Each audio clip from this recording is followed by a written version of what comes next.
at the Aging in America Conference, and we're honored to have the Assistant Secretary for the Administration on Aging, Kathy Greenlee. Kathy, thanks for being with us. Thank you very much. Thank you for your time. I'm glad to talk to you this morning. Oh, it's our pleasure. You know, we have a lot of folks that are in their living rooms right now watching Graceful Aging, and they're wondering, what does the Administration on Aging do for them? Could you tell folks a little bit? Well, what we do at the Administration on Aging, this is a federal agency. We provide money, and we give it to states, and the states give it to the local communities to help seniors stay at home as they age, and also help their family members support them as they age. So they may not, seniors themselves, ever hear of the Administration on Aging, but if they've called someone to have a meal provided to them, or if they've called the local area agency or senior center and said, where can I get help on having a bath, if they've called someone in their local community to get help, then they've called someone that we work with and help support at the federal level. And so that support is a financial support as well as what, an expertise support? We do two things. We run at a specific law or program called the Older Americans Act, which is the funding stream. And then our role at the Administration on Aging is talk to other federal agencies about seniors and what seniors need as they age and how we can best support them through government supports as well as partnerships with community organizations so that seniors can stay at home and have good, long, productive lives.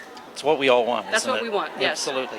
Now, I heard you speak inside. There was a session on this Older Americans Authorization Act. What is that Older American Authorization Act? Most people who are seniors are familiar with Medicare and Medicaid. But the way the Older Americans Act is structured is every 5 years or so, Congress has to look at it again and figure out if they still like the law, if they want to make changes to the law or make any improvements. So we are in a process right now of getting public input about how the Older Americans Act programs are working so that we can provide some advice to the Obama administration and then to Congress about whether or not there needs to be any changes. So a good example would be many people rely on the nutrition programs that we have in the Older Americans Act. So I need some input. How is that going? Are they working? And what other kinds of things people need. And this is a process of figuring out how to recommend changes so that we can continue to improve and evolve and provide services that seniors are needing in the future. So if I had a Meal on Wheel program that was coming to my house, or if I went to a senior center and enjoyed a congregate meal, and there was something about that service I didn't really like, you would like to hear about that. Well, there's two things that I need to know. One is that if it's working and helping someone, it's very valuable. I can stay at home now. My father can stay at home now because he's able to go to the senior center and get a meal or have a meal delivered. We need to know what's working. But sometimes the harder thing to talk to people about is what's missing. What are the hard things for you to do? And one of the things that we hear a lot about is the difficulty that people have with transportation, that we're serving more and more seniors in their communities, which is what they want, what we're trying to support, and they have a hard time getting a ride to the doctor or getting a ride to get their mail. So we're looking for input on what's working well and what needs to be improved so that we can make some recommendations and have the best services possible to help people.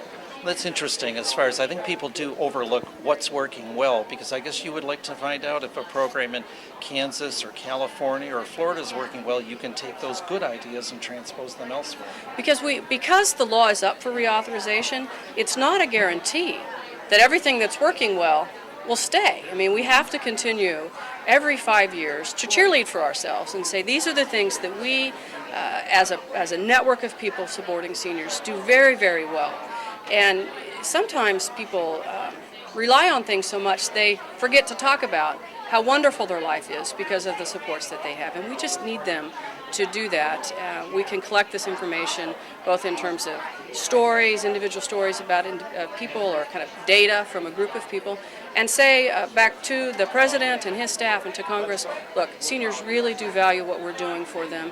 It's a cost-effective way to help seniors maintain a good quality of life, and we should keep doing it.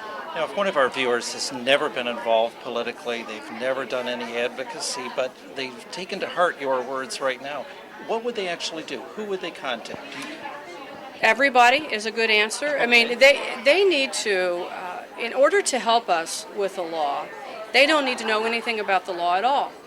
What we need for seniors to do is talk to their local providers, their local members of Congress, their local legislators, talk to people that they know of at federal agencies and say, this is what I have and this is what I need. And then we can all sort out how the law can support that. And it's very important that seniors just talk about their lives. Most of us who do this work for a long time do it because we so passionately believe in seniors and supporting them and their families. Every senior that I've ever talked to hopes to age at home and be involved in their community and in their family, continue to be involved in their faith organizations, and those are the kinds of things we need to hear from seniors so we can figure out what can we do to help that and how can we do that at the most cost-effective way at the federal level.